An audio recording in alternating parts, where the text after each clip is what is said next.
Welcome friends, हम सभी लोग मेटलर्जी टॉपिक को पढ़ रहे थे। मेटलर्जी टॉपिक में हम सभी लोग जिस टॉपिक को जस्ट लास्ट वीडियो में हमने डिस्कस किया था उसका नाम था प्रगलन। और ये जो प्रगलन टॉपिक था ये किस टॉपिक के अंतर्गत था? धातु ऑक्साइडों का धातु में अपचयन। देखो, धातु ऑक्साइड का धातु में अपचयन ये कहां से आ गया? ये जिन्होंने पिछले वीडियो देखे हैं उनको क्रम से समझ में आ रहा होगा, जिनको नहीं पता है उनके लिए बता दें कि सबसे पहले हमें धातु को निकालना हमारा टारगेट था। उसके लिए हमने अयस्क लिया, पहले उसको पीसा, फिर उसका सांद्रण किया। सांद्रण करने के बाद हमने उसका ऑक्सीकरण किया भर्जन और निस्तापन विधि से। और उसके बाद जब हमने ऑक्सीकरण करने के बाद जब धातु ऑक्साइड बना लिया तो धातु ऑक्साइड में धातु किस तरह की है, वो ज्यादा सक्रिय है, वो कम सक्रिय है, वो मध्यम सक्रिय है, इसके आधार पर हम सिलेक्शन करते हैं एलिंघम वक्र की सहायता से कि हमें कौन सा अपचायक लेना है, कौन सी प्रोसेस लगानी है, अपचयन प्रक्रिया का कौन सा मेथड लगाना है। तो उसके अंतर्गत हम लोग इस टॉपिक पर आ गए हैं जिसमें हम धातु ऑक्साइड का धातु में अपचयन कर रहे हैं। और धातु ऑक्साइड का धातु में अपचयन करने के लिए हमारे पास टोटल 9 विधियां हैं। पहला है वायु द्वारा अपचयन, ये हम पिछले वीडियो में पढ़ चुके हैं। कार्बन द्वारा अपचयन, ये हम पिछले वीडियो में पढ़ चुके हैं। उसके बाद था प्रगलन, ये हम पिछले वीडियो में पढ़ चुके हैं। और उसके बाद जो चौथी प्रोसेस थी उसका नाम था थर्माइट विधि, या जिसको हम बोलते हैं एल्यूमिनियम चूर्ण द्वारा अपचयन, ये भी हम पिछले वीडियो में आपको बता चुके हैं। तो ये 4 चीजें आप पिछले वीडियो से देख लीजिएगा। हम जो आपको आज टॉपिक डिस्कस करने वाले हैं उसमें हम विद्युत अपघटनी विधि से अपचयन कैसे करते हैं इस पर बात करेंगे। देखिए, विद्युत अपघटनी विधि से अपचयन के लिए आप सबसे पहले समझिए कि सबसे पहले इस विधि का जो उपयोग है वो हम सक्रिय धातुओं के लिए करते हैं। सक्रिय धातुएं कौन सी होती हैं? जो बहुत ज्यादा क्रियाशील होती हैं। बहुत ज्यादा क्रियाशील कौन सी धातु होती है? आपके लिए सबसे पहले उदाहरण बताते हैं, क्षार धातु, या उसके उदाहरण के लिए हम ले रहे हैं सोडियम। ठीक है, तो देखो हमारे पास सोडियम धातु हमको प्राप्त करनी है, मतलब हमारा टारगेट है कि हम सोडियम धातु प्राप्त करना चाहते हैं। और सोडियम धातु प्राप्त करने के लिए हमने किसका यूज करना है? NaCl, नमक का यूज करना है। आप सबको पता है नमक आसानी से अवेलेबल है, समुद्र में ढेर सारा नमक रहता है, उसको हम प्राप्त कर सकते हैं। अब हम इस सोडियम NaCl से, नमक से हम सोडियम धातु बनाना चाहते हैं। तो हमारा टारगेट ये है कि हम कैसे बनाएंगे। तो सबसे पहले याद रखिए, इसमें हम क्या लिखेंगे? विद्युत अपघटनी विधि। विद्युत अपघटनी विधि द्वारा हम सक्रिय धातुओं का अपचयन करते हैं, मतलब सक्रिय धातुओं को प्राप्त करने के लिए अपचयन की प्रक्रिया लगाते हैं। कैसे लगाते हैं उसको देखिए। सबसे पहले हमने NaCl का कौन सा विलयन लिया? गलित विलयन लिया। कौन सा विलयन लिया? गलित। गलित का मतलब आप सभी लोग जानते हो, गलित का मतलब है ठोस को गर्म करके पिघलाना, लिक्विड में बदल देना, इसको हम बोलते हैं कि गलित विलयन। अगर हम NaCl को जल में घोल दें तो वो गलित विलयन नहीं है, वो जलीय विलयन कहलाएगा। 2 अलग अलग चीजें हैं, एक है गलित विलयन, एक है जलीय विलयन। तो हम यहाँ पर कौन सा विलयन ले रहे हैं? गलित विलयन। गलित विलयन का मतलब है हमने NaCl को गर्म करके पिघला दिया और पिघलने के बाद जो लिक्विड टाइप का बना वो लिक्विड जैसा लगेगा बट वो जल नहीं है, वो NaCl ही NaCl है, और उसको हम बोलते हैं NaCl का गलित विलयन। तो हमने क्या काम किया? NaCl का गलित विलयन लिया। इसमें 2 आयन मौजूद थे, एक आयन का नाम था Na+ और दूसरे आयन का नाम था Cl-। अब अगर हम इसका अपचयन कर रहे हैं, देखो समझना, इसका हम विद्युत अपघटन कर रहे हैं। इसका क्या कर रहे हैं? विद्युत अपघटन। विद्युत अपघटन करने के लिए हमारे पास एक विद्युत अपघटनी सेल होना चाहिए। क्या होना चाहिए? विद्युत अपघटनी सेल होना चाहिए। विद्युत अपघटनी सेल। देखो विद्युत अपघटनी सेल क्या होता है ये हम इलेक्ट्रोकेमिस्ट्री में डिटेल में बता देंगे, बट एक आप नॉर्मल सी बात समझ लो। आप लोगों ने 10th लेवल में सीखा होगा कि एक सेल है, मतलब एक पात्र है जिसमें एक हमने धन ध्रुव लिया है और एक हमने लिया है ऋण ध्रुव। जो धन ध्रुव होता है उसको बोलते हैं एनोड और जो ऋण ध्रुव होता है उसको बोलते हैं कैथोड। और इसके मध्य में जो पदार्थ भरा जाता है उसको हम बोलते हैं इलेक्ट्रोलाइट, या जिसको हम बोलते हैं वैद्युत अपघट्य। वैद्युत अपघट्य, ठीक है। तो वैद्युत अपघट्य में हमने क्या लिया है? NaCl का कौन सा विलयन? गलित विलयन लिया है। कौन सा विलयन लिया है?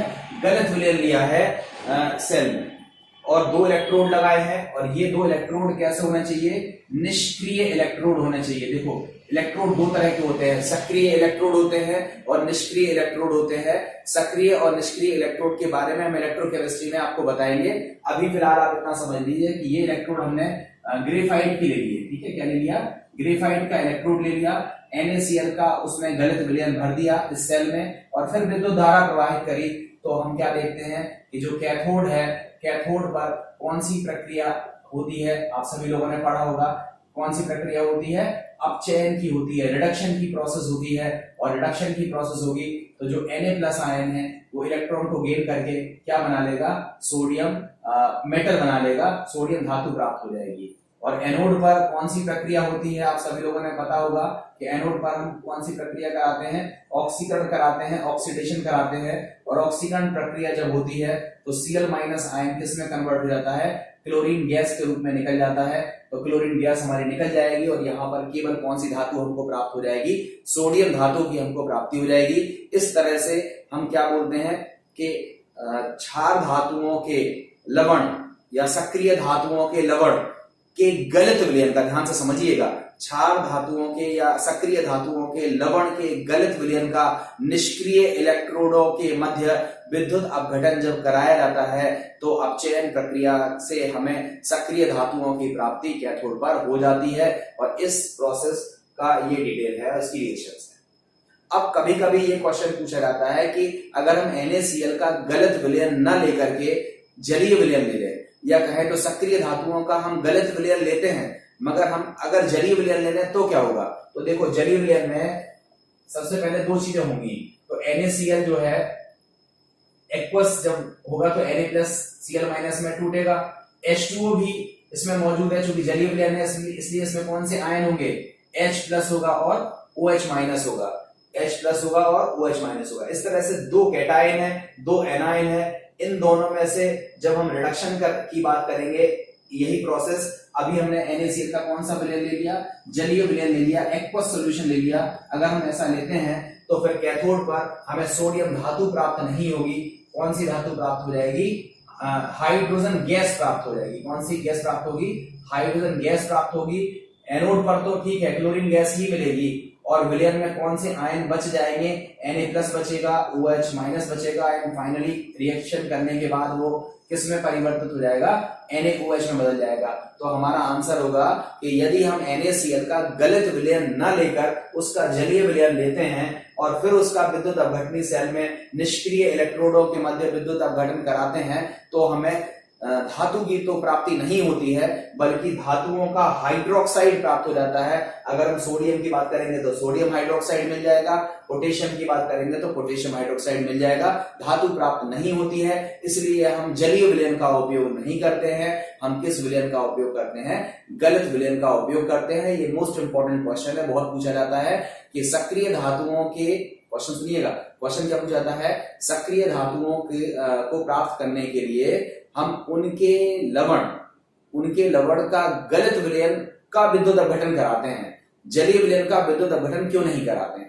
तो गलत विलयन का विद्युत अपघटन कराओगे तो धातु मिल जाएगी, और अगर जलीय विलयन का विद्युत अपघटन कराओगे तो फिर हमें धातु प्राप्त नहीं होगी बल्कि धातुओं का क्या प्राप्त होगा? हाइड्रोक्साइड प्राप्त होंगे। इसलिए हम ऐसा करते हैं। उम्मीद है आपको ये समझ में आ गया होगा। अब हम बात करते हैं अवक्षेपण विधि की। देखिए, अवक्षेपण विधि क्या है, इसको समझिएगा। देखो, आप सभी लोगों को मैं बता दूं, जो मेन बात जिस पर बात अटक रही है, लोग कह रहे हैं कि सर हम पढ़ते चले जा रहे हैं बट हम कब तक कैसे पढ़ेंगे, चीज की सीक्वेंस क्या रहेगा। देखो, सबसे पहली चीज तो ये है कि हम बहुत सीक्वेंस में चल रहे हैं।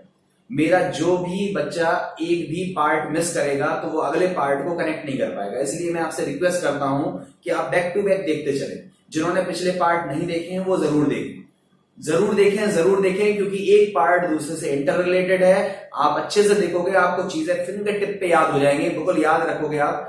अब बात आती है कि इन सब चीजों को हम याद कैसे रखेंगे, इतनी लंबी चीजें हम याद कैसे रखेंगे कि कब हम धातुओं का अपचयन कराएंगे विद्युत अपघटनी विधि से, तो कभी थर्माइट विधि से लगाएंगे, तो कभी कोक का यूज करेंगे, तो वायु द्वारा अपचयन कराएंगे, हम कौन सी विधि लगाएंगे।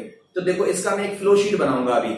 उस फ्लो शीट से आपको तुरंत दिमाग में आ जाएगा कि हमें कब कौन सी विधि लगानी है और कैसे लगानी है। बट पहले हम विधि तो समझ ले कि उस विधि में हम करेंगे क्या। विधि तो हम बता देंगे कि कब कौन सी विधि लगानी है, ठीक है। तो उम्मीद है आप इस वीडियो को तो देखोगे ही। पिछले वीडियो जिस भी बच्चे ने ना देखे हो वो पिछले वीडियो क्रम से देखते चले। नोट्स आप खुद से बनाने की कोशिश करें। मैं नोट्स आपको टेलीग्राम पर दूंगा, एक साथ दे दूंगा, कोई दिक्कत नहीं है। बट पहले चीज जरूरी है कि आप खुद से कोशिश करें। नोट्स के भरोसे मत बैठे। आप सोचते हैं कि हम नोट्स बना लेंगे सब कुछ हो जाएगा, तो ये आप गलत सोचते हैं। नोट्स व्यक्ति को याद ही तब होता है जब उसको टॉपिक समझ में आता है। ऐसे तो दुनिया भर की चीजें, दुनिया भर का ज्ञान किताबों में लिखा हुआ है। अगर किताबें पढ़ने के बाद ही व्यक्ति खुद से पढ़ सकता तो फिर इस सब चीज की जरूरत ही नहीं थी। इसलिए हम सभी लोग आप लोगों से कह रहे हैं कि आप गैप मत करें, बस एक ही चीजें गैप मत करें, क्रम से वीडियो को देखें। जिन्होंने पिछले नहीं देखे वो जरूर देख लें। हम बात करते हैं, देखिए अवक्षेपण विधि की। देखो अवक्षेपण विधि बहुत अच्छी विधि है। सबसे पहली चीज तो आप याद रखिए, इसका ऑब्जेक्टिव क्वेश्चन आता है।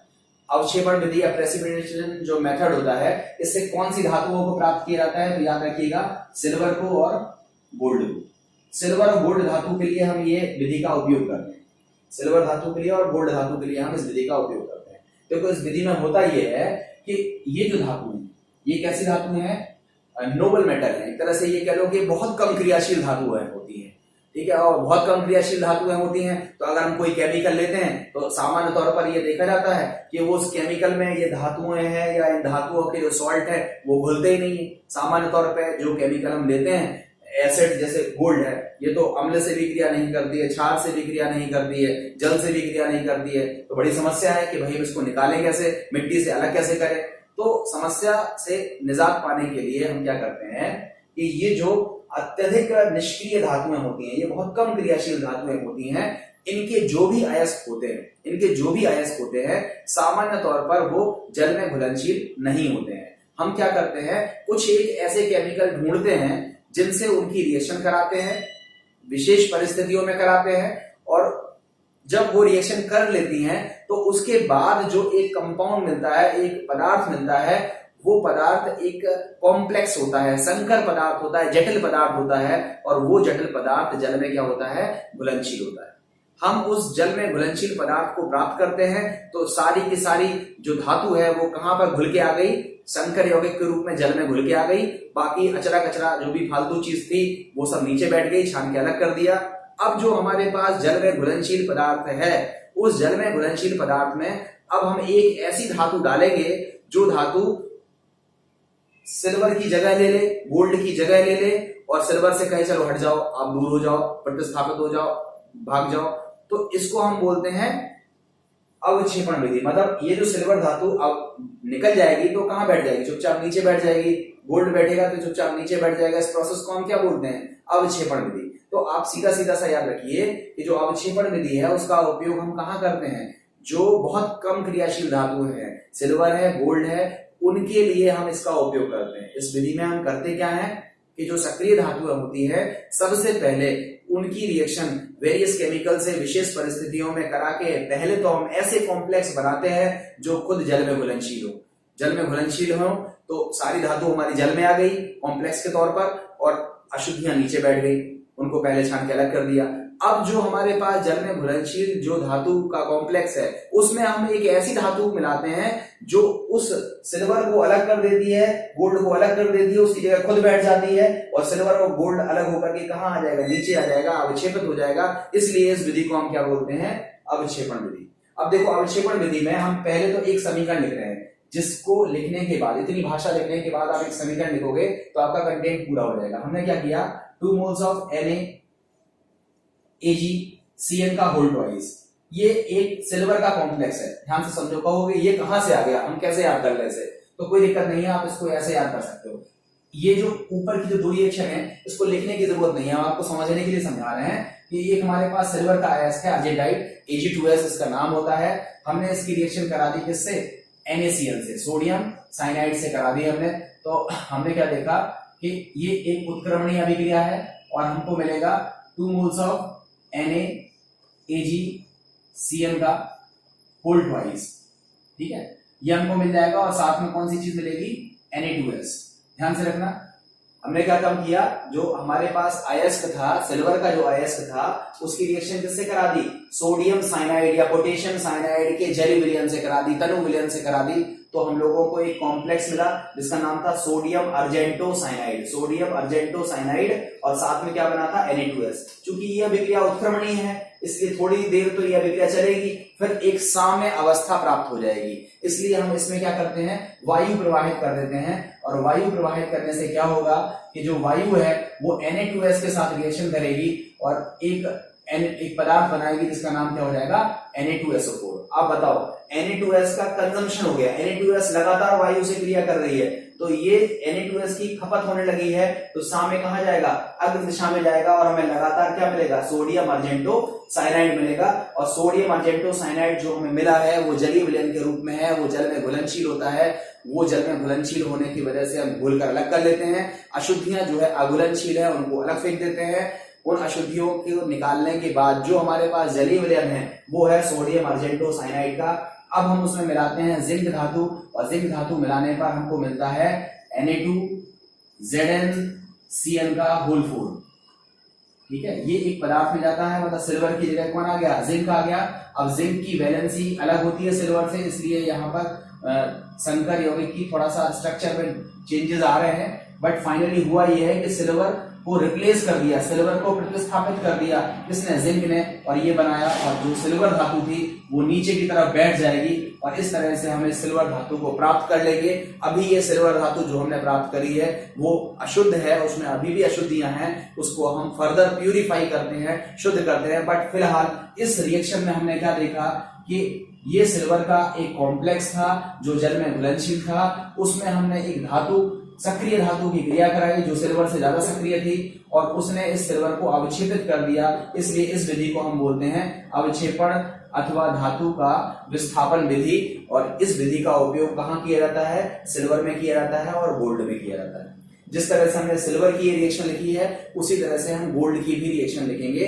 रिएक्शन लिखने की प्रैक्टिस आप जरूर करते रहिएगा, क्योंकि विदाउट प्रैक्टिस आप सब भूल जाओगे। सिल्वर की मेटलर्जी, अभी सिल्वर जब हम पढ़ाएंगे, सिल्वर की मेटलर्जी जब हम पढ़ाएंगे तो ये सारी रिएक्शन आपको यूज करनी पड़ेंगे। आप क्या रिएक्शन लिखोगे, Ag2S plus 4 moles of NaCN बराबर क्या हो जाएगा, 2 मोल्स ऑफ NaAgCN का होल ट्वाइस प्लस Na2S, उत्क्रमणीय अभिक्रिया है ये। दूसरे रिएक्शन में क्या लिखोगे, Na2S plus 2 moles of oxygen बराबर Na2SO4, और तीसरी रिएक्शन में क्या लिखोगे, 2 मोल्स ऑफ NaAgCN का होल ट्वाइस। इसकी रिएक्शन जिंक से कराएंगे तो हमको क्या मिलेगा, Na2ZnCN का whole 4 plus 2 moles of silver जो कि प्रेसिपिटेट होकर के नीचे बैठेगा। ये सिल्वर हम छानकर अलग कर लेते हैं, अवक्षेप को अलग कर लेते हैं। ये कॉम्प्लेक्स जो बना है ये जल में घुलनशील है, ये सिल्वर अवक्षेप के रूप में है, छान के अलग कर लिया। ये सिल्वर अभी इम्प्योर है, इसको हम प्यूरिफिकेशन मेथड लगा करके अशुद्ध धातु को फिर से क्या कर लेंगे, शुद्ध कर लेंगे। शुद्ध करने का मेथड क्या है वो हम आगे देखेंगे।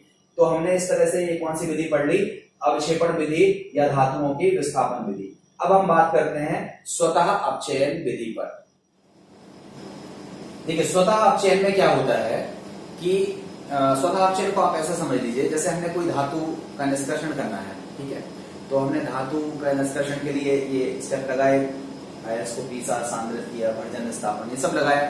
तो इन सारे स्टेप्स में धातु कुछ ऐसे कंपाउंड्स का निर्माण करती है, ऐसे यौगिकों का निर्माण करती है जो आपस में ही रिएक्शन कर लेते हैं, आपस में ही रिएक्शन कर लेते हैं, और उनकी आपस में ही रिएक्शन इस तरह की होती है कि हमें धातु प्राप्त हो जाती है।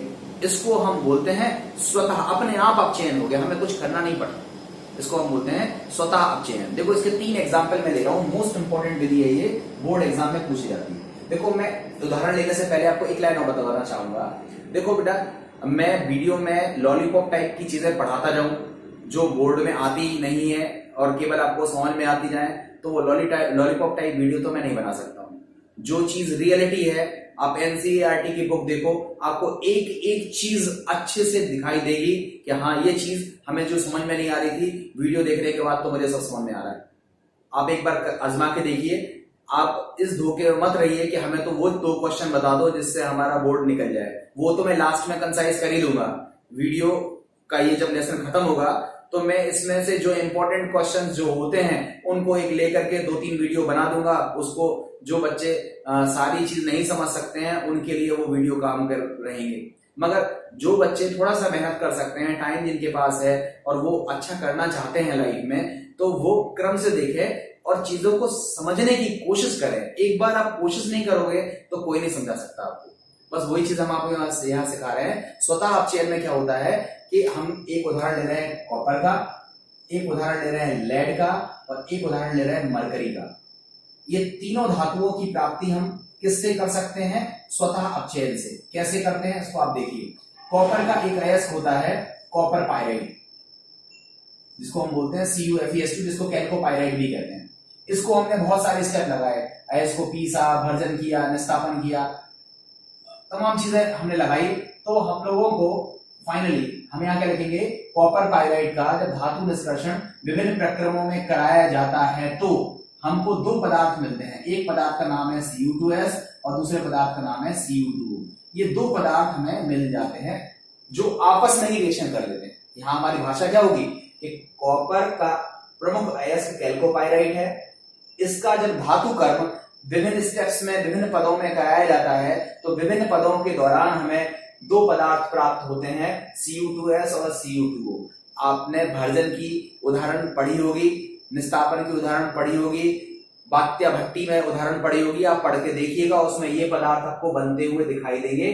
अभी हम इन पदार्थों के बनने की प्रक्रिया को नहीं ले रहे हैं, हम यहाँ पर केवल समझा रहे हैं कि स्वतः अपचयन विधि क्या है। तो हमने क्या देखा कि ये पदार्थ बनते हैं और ये पदार्थ आपस में ही रिएक्शन कर लेते हैं। कैसे? देखो, Cu2S जो है वो 2 मोल्स ऑफ Cu2O से रिएक्शन आपस में ही क्रिया कर लेगा। गर्म करने पर हम लोगों को मिल जाएगा 6 मोल्स ऑफ कॉपर और SO2 गैस इसमें से अलग हो जाएगी। तो इस तरह की ये जो प्रक्रिया है, इसमें देखो हमने कोई अपचायक नहीं लिया। रिएक्शन जो कंपाउंड बन रहे हैं धातु कर्म के विभिन्न प्रक्रमों में, स्टेप्स में, वो आपस में ही रिएक्शन करके क्या बना रहे हैं? धातु का निर्माण कर रहे हैं। इसलिए इसको हम बोलते हैं स्वतः अपचयन विधि। आप ये समीकरण देखोगे, ये समीकरण किसका उदाहरण है? स्वतः अपचयन विधि। ये समीकरण किससे रिलेटेड है? कॉपर की मेटलर्जी से रिलेटेड है। इसी तरह से जब हम लेड की मेटलर्जी की बात करते हैं तो देखो, लेड का एक प्रमुख अयस्क होता है गैलेना, इसका सूत्र होता है PbS। इसको अगर हम वायु द्वारा ऑक्सीकृत करते हैं तो हमको मिलता है PbO। क्या मिलता है? PbO मिलता है और प्लस SO2 गैस की प्राप्ति होती है। ठीक है, PbO मिलता है, आप ऐसा कर लीजिए, 2 मोल्स ऑफ PbO मिल जाएगा और प्लस 2 मोल्स ऑफ SO2 हो जाएगा। अब ये रिएक्शन बैलेंस हो जाएगी आपकी। तो इस तरह से हमने क्या देखा, जो गैलेना है उसको सबसे पहले हमने वायु द्वारा ऑक्सीकृत कराया। वायु द्वारा ऑक्सीकृत करने पर हमें लेड ऑक्साइड मिला। अब ये जो लेड ऑक्साइड हमको मिला है, ये इसी लेड सल्फाइड से रिएक्शन कर लेगा। देखो, ये जो लेड ऑक्साइड मिला है, मतलब रिएक्शन के दौरान हमें ये पदार्थ मिला है और ये पदार्थ इसी पुराने वाले पदार्थ के साथ रिएक्शन करेगा और हमको क्या मिल जाएगा? लेड धातु की प्राप्ति हो जाएगी। और कौन सी चीज प्राप्त हो जाएगी? SO2 gas. तो इस तरह से देखो, हमें लेड धातु की प्राप्ति होगी। इसी तरह से देखो, मरकरी का एक अयस्क होता है जिसको हम बोलते हैं सिनेबार, HgS। सेम इक्वेशन है, इसको भी हम वायु द्वारा अगर हम ऑक्सीकृत कर दें तो हमको सबसे पहले क्या मिल जाएगा? 2 मोल्स ऑफ HgO मिल जाएगा और plus 2 moles of SO2 gas हो जाएगी अलग। अब ये जो HgO पदार्थ बना है, ये इससे रिएक्शन करेगा। मींस जो HgO की रिएक्शन है वो किससे हो जाएगी? HgS के साथ रिएक्शन हो जाएगी एंड फाइनली हमको मरकरी धातु की प्राप्ति हो जाएगी। और कौन सी गैस निकल जाएगी? SO2 गैस की प्राप्ति हो जाएगी। इस तरह से हम मरकरी को, लेड को और कॉपर धातु को स्वतः अपचयन विधि से प्राप्त कर सकते हैं। तो ये आपकी विधि है। देखो, इस विधि में आप देखोगे क्या? स्वतः अपचयन विधि में हम मुख्यतः उन धातुओं ऐसा लिखेंगे, इसका जो भाषा है वो हम किस तरह लिखेंगे कि जब किसी स्वतः अपचयन विधि का उपयोग जो धातु मध्यम सक्रिय होती हैं, मतलब ना बहुत ज्यादा सक्रिय है ना बहुत कम सक्रिय है, उनके लिए हम कौन सा प्रोसेस लगाते हैं? स्वतः अपचयन विधि। और इन धातुओं को जब हम धातु कर्म के विभिन्न पदों से गुजारते हैं तो विभिन्न पदों में कुछ ऐसे पदार्थों की प्राप्ति होती है जो आपस में ही क्रिया करके धातुओं का उत्पादन करते हैं। और इस प्रोसीजर को या अपचयन की इस विधि को हम क्या बोलते हैं? स्वतः अपचयन विधि। और उदाहरण में आप चाहो तो केवल ये उदाहरण लिख सकते हो थोड़ी भाषा के साथ, या फिर ये वाला उदाहरण लिख सकते हो, दोनों लिखने पड़ेंगे इसमें, या फिर ये लिख सकते हो, और या फिर चाहो तो तीनों लिख सकते हो। ये आपकी स्वेच्छा है, आप अपने नोट्स को कैसे मेंटेन करना चाहते हो। तो इस तरह से हमारी स्वतः अपचयन विधि कंप्लीट हो जाती है। अब हम बात करते हैं हाइड्रोजन द्वारा अपचयन और सोडियम तथा मैग्नीशियम धातु द्वारा अपचयन। ये कुछ खास इंपॉर्टेंट नहीं है, बहुत ज्यादा नहीं पूछे जाते हैं, मगर फिर भी इनको हम पढ़ लेते हैं। देखो, सबसे पहले हम हाइड्रोजन अपचायक के बारे में आपको बता दें कि हाइड्रोजन जो अपचायक होता है वो थोड़ा सा महंगा अपचायक होता है, इसलिए हर जगह हाइड्रोजन का उपयोग नहीं करते हैं। हम कुछ एक धातु, जैसे हमने कह दिया टंगस्टन ऑक्साइड WO3, यहां पर हम हाइड्रोजन अपचायक का यूज करेंगे और ऐसी सिचुएशन में हमें टंगस्टन धातु मिल जाएगी और 3 मोल्स ऑफ H2O मिल जाएगा। एक होता है हेलियम ऑक्साइड, इसमें हेलियम की ऑक्सीकरण संख्या 1 है, ठीक है, ध्यान रखिएगा। इसकी रिएक्शन, इसका अपचयन हम हाइड्रोजन से कराते हैं तो हमको क्या मिल जाता है, जो हेलियम धातु है वो मिल जाती है और H2O मिल जाता है। तो ये प्रोसीजर किसके साथ हो गया, हाइड्रोजन द्वारा अपचयन। इसमें हम भाषा क्या लिखेंगे, हाइड्रोजन एक महंगा अपचायक है, इसका उपयोग सामान्य तौर पर अपचायक के तौर पर जल्दी नहीं किया जाता है। हम केवल उन धातुओं के अपचयन में इसका उपयोग करते हैं जिनका अपचयन अन्य विधियों से नहीं किया जा रहा है, जैसे टंगस्टन है, हेलियम है। तो ये वो धातु हैं जिनका अन्य विधि से हम अपचयन नहीं करा पाते हैं, तब जाकर के हम हाइड्रोजन का उपयोग अपचायक के तौर पर करते हैं। उसी तरह से अगर हम बात करें सोडियम और मैग्नीशियम धातु की, तो ये भी एक बेहतरीन अपचायक हैं। इनका उपयोग भी हम विभिन्न धातुओं के अपचयन में कर सकते हैं। देखिए जल गैस से हम अपचयन, ये जल गैस जो होती है क्या होती है इसको समझ लीजिए। जो हाइड्रोजन और कार्बन मोनोऑक्साइड का इक्विमोलर मिक्सचर है, 50% हाइड्रोजन और 50% कार्बन मोनोऑक्साइड, इसका जो मिक्सचर होता है उस मिक्सचर को हम बोलते हैं जल गैस या वाटर गैस। और इसका जो उपयोग है वो भी हम अपचायक के तौर पर करते हैं। इसका अपचयन किस धातु के लिए किया जाता है उसका उदाहरण हम ले रहे हैं, निकिल। निकिल का एक ऑक्साइड है, निकिल ऑक्साइड, ये इसका अगर हम अपचयन करते हैं वाटर गैस से तो हमको निकिल धातु की प्राप्ति होती है, प्लस H2O मिलता है, प्लस CO2 गैस की प्राप्ति होती है। तो इस तरह से हम जल गैस का उपयोग निकिल के लिए कर लेते हैं, हाइड्रोजन का उपयोग टंगस्टन और हेलियम धातु के लिए कर लेते हैं। तो इस तरह से हमारा ये वाला पॉइंट कंप्लीट हो जाता है। सोडियम और मैग्नीशियम धातु द्वारा अपचयन कैसे होता है उसको और देख लेते हैं, तो हमारा ये टॉपिक खत्म हो जाएगा। ठीक है, देखिए लास्ट है हमारा सोडियम और मैग्नीशियम धातु द्वारा अपचयन। देखो सोडियम आपको पता है बहुत क्रियाशील धातु है, वायु में हम इसको खुला छोड़ भी नहीं सकते हैं। तो हम आसानी से जल्दी से हम धातु निष्कर्षण में सोडियम और मैग्नीशियम का उपयोग नहीं करते हैं। बट कुछ एक धातु है जैसे टाइटेनियम, तो टाइटेनियम TiO2 ब्यूटाइल के रूप में ये पाई जाती है। अगर हम इसका अपचयन करते हैं सोडियम धातु से तो हमको मिल जाएगा टाइटेनियम धातु और प्लस 2 मोल्स ऑफ Na2। इस तरह से टाइटेनियम धातु का उपयोग, टाइटेनियम धातु को प्राप्त करने के लिए हम सोडियम धातु का अपचायक के रूप में यूज कर सकते हैं।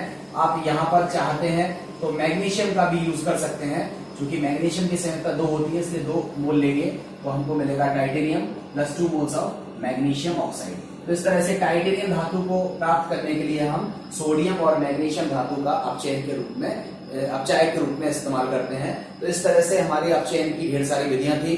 कौन कौन सी विधि पूछी जाती है वो मैंने आपको बता दी है। सबसे पहली प्रगलन सबसे मोस्ट इंपोर्टेंट है, थर्माइट विधि उससे ज्यादा मोस्ट इंपोर्टेंट है, और लास्ट में स्वतः अपचयन विधि, ये तीसरी मोस्ट इंपोर्टेंट है। बाकी विधि सब की सब यूज होती रहती हैं, आपको पूरे कॉन्सेप्ट आने चाहिए।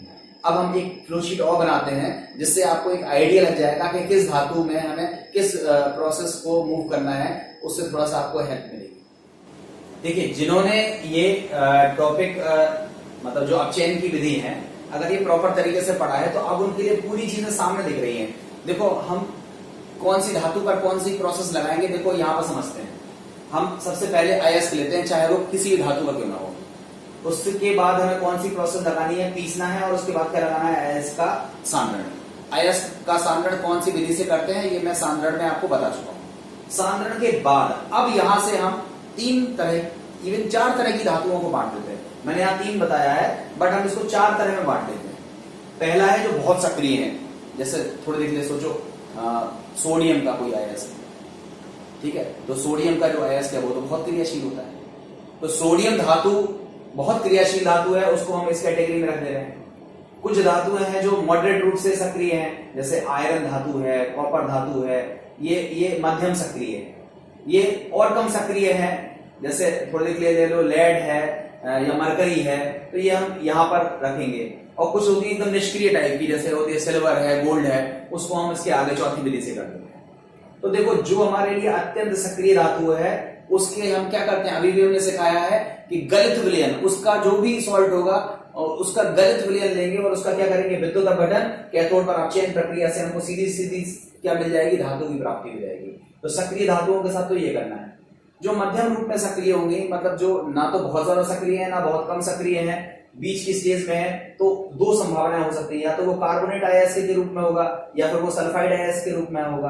कार्बोनेट अयस्क है तो केवल गर्म करने पर ये ऑक्साइड में बदल जाएगा, और केवल गर्म करना, वायु की अनुपस्थिति में गर्म करना, इसको क्या बोलते हैं, निस्तापन। निस्तापन किया तो हमको धातु का ऑक्साइड मिल गया। मान लो वो सल्फाइड अयस्क था तो वो अपने आप तो ऑक्साइड में बदलेगा नहीं, मतलब हमें ऑक्सीजन की जरूरत पड़ेगी, और ऑक्सीजन की उपस्थिति में गर्म करना मतलब भर्जन किया, मतलब ऑक्साइड की हमको प्राप्ति हो गई। अब ऑक्साइड के बाद अब हम करते हैं प्रगलन। प्रगलन में हम जनरली किसका यूज करते हैं, कोक का यूज करते हैं। कोक का उपयोग करके हम इसका प्रगलन करते हैं, उससे धातु मिलती है और फिर उस धातु का क्या कर देते हैं, शोधन कर देते हैं। जो और कम सक्रिय धातु होती हैं वो सल्फाइड अयस्क के रूप में उनके अयस्क होते हैं। जब उनका भर्जन करते हैं तो ऑक्साइड मिल जाते हैं, और उस ऑक्साइड से उन ऑक्साइड से हम आसानी से क्या कर देते हैं, धातु की प्राप्ति कर लेते हैं। अब चायकों का चुनाव करते हुए देखो, एलिंगम कर्व का उपयोग और धातुओं के हमने सेपरेटली नाम लिए हैं। अब प्लीज रिक्वेस्ट है कि जो अपचयन की विधियां हैं इनका वीडियो आप एक मत देखिए, कृपया करके वो 3 वीडियो रिलेट करके देखिए, आप बहुत अच्छा समझ में आएगा।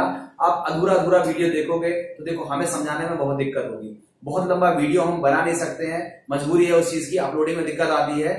इसलिए हम आपसे रिक्वेस्ट यही कर रहे हैं कि जो अपचयन की विधियां हैं उनको इंटर रिलेट करके फिर पढ़िए, आपको बहुत अच्छा समझ में आएगा। एक बार में नहीं आता, आप 2 बार देख लीजिए, ठीक है, नोट डाउन कर लीजिए। आप एक बार चीज का क्रम सीख जाओगे तो आपको मजा आ जाएगा कि हाँ यार कौन सी विधि कब लगानी है, फटाफट चीजों के आपके आंसर निकलेंगे। तो उम्मीद है आप सभी लोगों को ये वीडियो पसंद आया होगा, अपने दोस्तों तक इसको पहुंचाइएगा। Thank you very much.